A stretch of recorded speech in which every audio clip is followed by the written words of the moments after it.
Bismillah ar-Rahman ar-Rahim. My dear students, our lecture today is entitled Reviewing the Principles of the Direct Method. In the previous lecture, we started the explanation of the direct method, which was introduced as kind of rejection to the restrictions and the principles of the grammar translation method.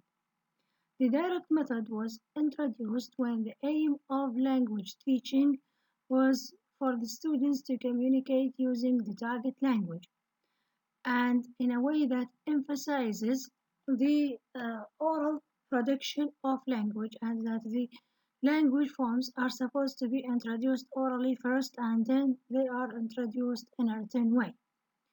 Also, the direct method was introduced in a way that translation is not allowed and memorization of grammatical structures and vocabulary items were rejected.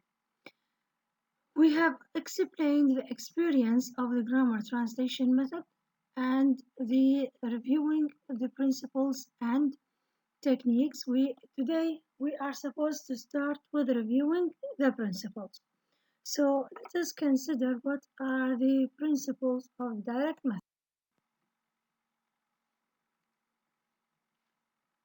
First, we should know what are the goals of the teacher. Teachers who use the direct method intend that students learn how to communicate in the target language.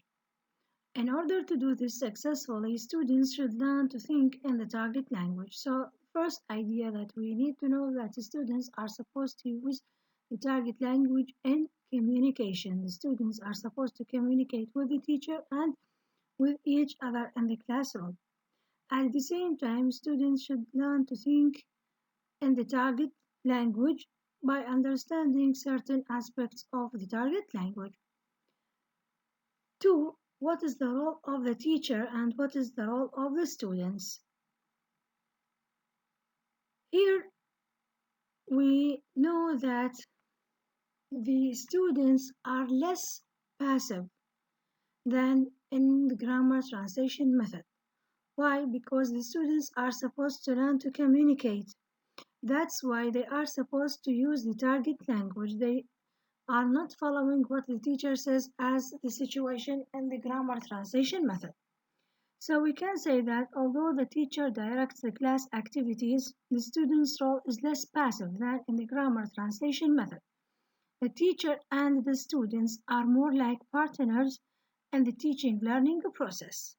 So in this case, the students are not completely passive. They are supposed to participate in the process of language learning. That's why the teacher and the students work like partners in the classroom. What are some characteristics of the teaching learning process? This is important because it gives us a general idea about the whole method. Teachers who use the direct method believe the students need to associate meaning with the target language directly. We mentioned that this method depends on direct association between objects and concepts on one hand and the target meanings on the other hand, and that the teacher uses different techniques for making this association by using pictures, objects, demonstration, gestures, facial expressions, the use of pictures available in the text, the use of visual aids. Different techniques are used by the teacher in order to help the students to make this direct association. In order to do this, when the teacher introduces a new target language word or phrase, he demonstrates its meaning through the use of real pictures or pantomime. He never translates into the student's native language. So, one of the most important principles is that the native language should not be used in the classroom. The students speak in the target language a great deal and communicate as if they were in real situations. This is because the goal of language teaching is to help the students to communicate using the target language, so they should practice communication in order to achieve the goal. The syllabus used in the direct method is based upon situations. For example, one unit would consist of language that people would use at a bank, another of the language they use when going to shopping, or topics such as geography, money, or the weather. So, in this case, the content of language material or the language material is introduced in meaningful situations and context so that the students can understand better the meaning of the vocabulary items of the target language. Grammar is taught inductively, that is, the students are presented with examples and they figure out the rules or generalization from the examples. We talked about this previously. We mentioned that grammar is introduced inductively when the students are introduced with examples first and then they understand the rules from the examples presented. We don't have a direct and explicit explanation of grammatical rules. An explicit grammar rule may never be given. Students practice vocabulary by using new words in complete sentences because we mentioned that the students are supposed to learn the new vocabulary item in meaningful context. What is the nature of students-teacher interaction and what is the nature of students-students interaction? In the experience as well as in principles and observation, we have observed that the students ask each other questions and reply to each other's questions. So in this case, the students interact with the teacher, they interact with other students. That's why we have different patterns of interaction according to the direct method. The initiation of the interaction goes both ways, from teacher to students and from students to teacher. Although the latter is often teacher directed, students converse with one another as well. So in this case, we have teacher-students interaction, students-teacher interaction, and students-students interaction. We come to the way the language is viewed and the way culture is viewed. Language is primarily spoken, not written. This is the opposite to the situation of the grammar translation method. So here, the primary medium of language is spoken, not written.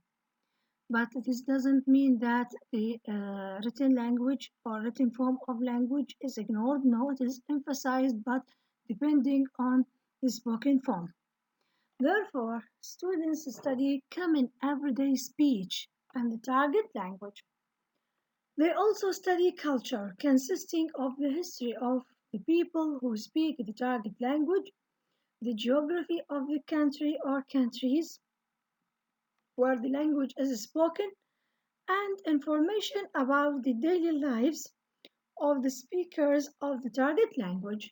So, in this case, the students are supposed to learn about the culture of the target language from studying or introducing topics related to history, geography, and everyday life of people who speak the target language. What areas of language are emphasized and what language skills are emphasized? Let us consider the language components which are emphasized according to the direct method. First, vocabulary is emphasized over grammar. The students are supposed to learn vocabulary items by using different techniques, by using demonstration, visual aids, and they learn the vocabulary items in meaningful context. While grammatical rules are supposed to be understood by the students from the examples presented by the teacher, that's why vocabulary is emphasized over grammar. Although work on all four skills, reading, writing, speaking, and listening occurs from the start, oral communication is seen as basic. So, all the skills are important according to the direct method and emphasized from the beginning, but with more emphasis to be given to oral skills. Thus, reading and writing exercises are based upon what the students practice orally first. Pronunciation also receives attention right from the beginning of a course. It is very important that the students produce or pronounce the words correctly from the beginning. What is the role of a student's native language is clear from the experience and from observations and the principles that the language which is used for instruction is the target language. The language which is used for communication or for teacher-students communication is the target language, so that the student's native language should not be used in the classroom, because the aim is to communicate or to practice communicating in the target language. How is evaluation accomplished? What are the standards according to which we evaluate our students' progress? Okay, we did not actually see any formal evaluation in the class we observed. However, in the direct method, the students are asked to use the language, not to demonstrate their knowledge about the language. They are asked to do so using both oral and written skills. For example, the students might be interviewed orally by the teacher or might be asked to write a paragraph about something they have studied. So, the most important standard according to which the students are evaluated is the student's ability to communicate using the target language, whether this communication is spoken or written. So, we evaluate our students according to their ability to communicate orally in the target language or to write a paragraph about a particular idea in the target language. How does the teacher respond to students' errors? We mentioned that in in the direct method, we have a very important technique. This technique is known as self-correction technique, in which the teacher identifies the error and helps the students to correct themselves by providing two choices. One of them is the correct choice. So the teacher uses the self-correction technique. The teacher, employing various techniques, tries to get the students to self-correct whenever possible. Now we come to reviewing the techniques which are used in the class during the lesson. First, we have reading aloud. Students take turns reading sections of a passage, play, or a dialogue out loud. At the end of each student's turn, the teacher uses gestures, pictures, real examples, or other means to make the meaning of the section clear. So, as the students read passages or say part of dialogues, the teacher makes connection between what the students say and other ideas like pictures, examples, or visual aids in order to help them to make direct association, because this is the way in which we teach according to the direct method. Also, we have a question and answer exercise. In this exercise, it is conducted only in the target language. The students are asked questions and answer in full sentences so that they practice new words and grammatical structures. They have opportunity to ask questions as well as answer them. So the students, according to this exercise or to this technique, they practice the use of the target language for communication. Getting the students self-correct. This technique is very important. It helps the students to correct their errors. The teacher of this class has the students self-correct by asking them to make a choice between what they said and an alternative answer he supplied. Of course, what they said is incorrect and the alternative answer is correct, so he helped them to select the correct answer. There are, however, other ways of getting the students to self-correct. For example, a teacher might simply repeat what the student has just said using a questioning voice to signal to the student that something was wrong with it. Okay? So you can repeat what the student says and with using a questioning voice to indicate that something wrong and it should be corrected. Using a questioning voice to signal to the students that something was wrong with it. Another possibility is for the teacher to repeat what the students said, stopping just before the error. The student then knows that the next word was wrong. So here we have three ways of making the students use self-correction techniques, either by providing uh, choices. The students choose between what they said and an alternative question, or by repeating what the students mentioned in a questioning voice, or by stopping repeating what the students said and stopping just before the error to identify that something is wrong. This is the technique which is known as self-correction technique. Conversation practice. The teacher asks students a number of questions in the target language which they have to understand to be able to answer correctly. In the class, we observe the teacher ask individual students questions about themselves. The questions contained a particular grammar structure.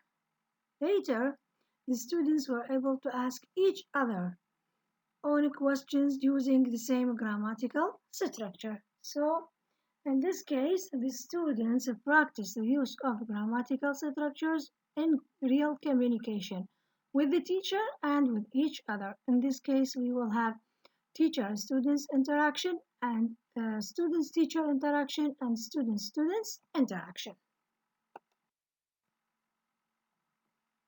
Fill in the blank. We mentioned that this technique can be used to practice new vocabulary items, to practice new grammatical structures.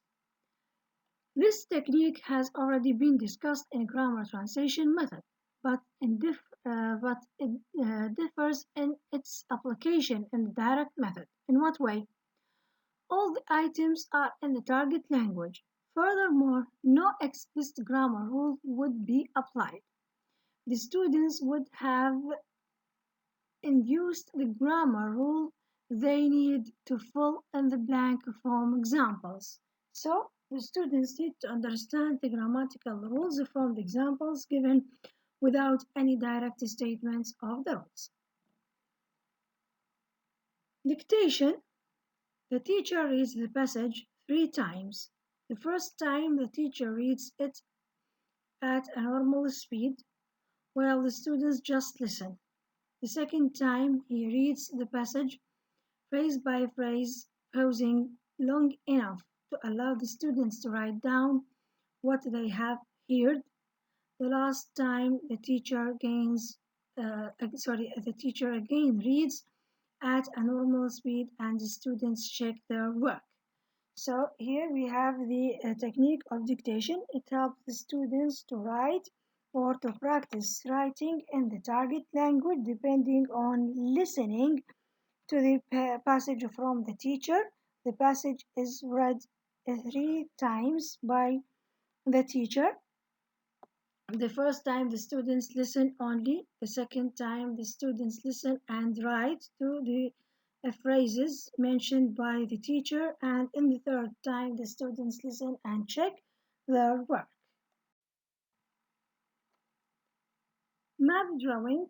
We have observed that it is important for, at the beginning of the lesson, the teacher puts a map in front of the students so that he can make direct association between what the students read or the passage and the different parts of the map. Another technique can be used by using the map, in which the class included one example of a technique used to give students listening comprehension practice. The students were given a map with the geographical features unnamed, so without putting the names of the geographical features. Then the teacher gave the students directions such as the following: find the mountain range in the west. Write the words Rocky Mountains across the mountain range. So the students are supposed to find the base of the mountain range and write the words. In this case, we have connection between the words that students have learned from the lesson and the unnamed or the map with the unnamed features. He gives instructions for all the geographical features of the United States so that the students would have a completely labeled map if they followed his instructions correctly. The students then instructed the teacher to do the same thing with a map he had drawn on the board. Each student could have a turn giving the teacher instructions for finding and labeling one geographical feature. So in this case, we have two directions: teacher-students interaction and students-teacher interaction. In this case, communication goes two ways, from the teacher to students and from the students to the teacher. Finally, we have paragraph writing. We mentioned that reading and writing skills are emphasized so that the students are supposed to practice writing, because the aim is to make the students to communicate in the target language. And as we have mentioned, the students are either asked to use the target language orally or they are asked to write paragraphs in the target language. That's why they have to practice writing in the target language. The teacher in this class asked the students to write a paragraph in their own words on the major geographical features of the United States. They could have done this from memory or they could have used the reading passage in the lesson as a model. That's all for